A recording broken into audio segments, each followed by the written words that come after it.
In this video, I'll be showing you how you can send money with the new Interac Etransfer of CIBC app.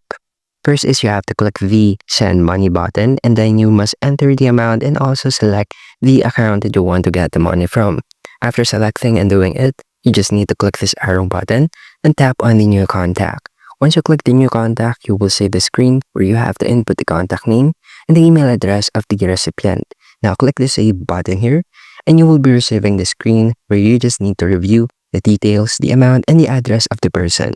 Once done, just click the continue button, and you will be receiving this window pop-up just for the review of the transfer. And once finalized, just click the send money, and you must be receiving this confirmation page that the transfer is now completed.